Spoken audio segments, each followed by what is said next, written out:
আমি সার্জন কৃষ্ণা মজুমদার, সহযোগী অধ্যাপক, IPGMR, সাবেক বঙ্গবন্ধু শেখ মুজিব মেডিকেল বিশ্ববিদ্যালয়ের। ব্রেস্ট সার্জারি একটা মেজর সার্জারি এবং ব্রেস্ট ক্যান্সার রোগীদের ক্ষেত্রে কোন সার্জারি আমরা করব, পুরো স্তন কেটে ফেলে অপারেশন করব নাকি আংশিক স্তন বিচ্ছেদ করব, এটা সম্পূর্ণ রোগীর টিউমারের উপর নির্ভর করে এবং রোগীর যে হিস্টোপ্যাথোলজি রিপোর্ট এবং রোগীর বয়স, রোগীর ছেলে মেয়ে কজন এবং অপারেশনের পর রোগী রেডিওথেরাপি, কেমোথেরাপি এই সমস্ত পদ্ধতিগুলো গ্রহণ করতে পারবে কি না তার উপরে নির্ভর করে। যে রোগীটির অপারেশন করা হলো সেই রোগীটি ব্রেস্ট কনজারভেশন সার্জারি, আংশিক স্তন বিচ্ছেদ করে স্তন ক্যান্সারের অপারেশন করা হয়েছে এবং সেক্ষেত্রে রোগীর ফুল সাপোর্ট নিয়েই অপারেশন করা হয়েছে এবং এক্ষেত্রে রোগীর ব্রেস্টের টিউমারটা অ্যাডভান্স স্টেজে ছিল না, আর্লি স্টেজ ব্রেস্ট ক্যান্সার, এবং হিস্টোপ্যাথোলজি রিপোর্টে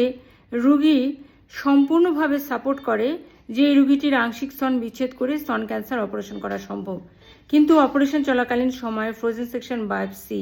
যেটা অপারেশনের আংশিক স্তন বিচ্ছেদ করে এবং টিউমারটা বের করার পরে আশেপাশে কোনো ক্যান্সার ছড়িয়ে আছে কিনা সেটার জন্য ফ্রোজেন সেকশন বায়োপসি অপারেশন চলাকালীন সময়ে করা হয়। তো সেক্ষেত্রে রিপোর্টের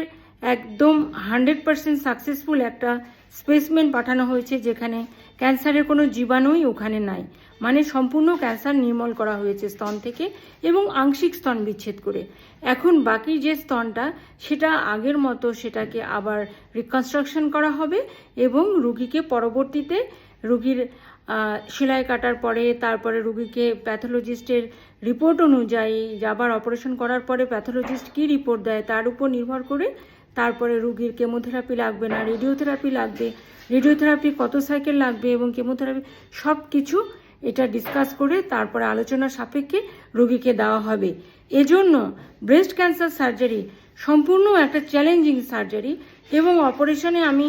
সম্পূর্ণ স্তন বিচ্ছেদ করার পরেও কিন্তু রোগীর আবার হতে পারে, আবার আংশিক স্তন বিচ্ছেদ করার পরেও কিন্তু রোগীর আর কোনো দিনও ব্রেস্ট ক্যান্সার হবে না এবং ওনার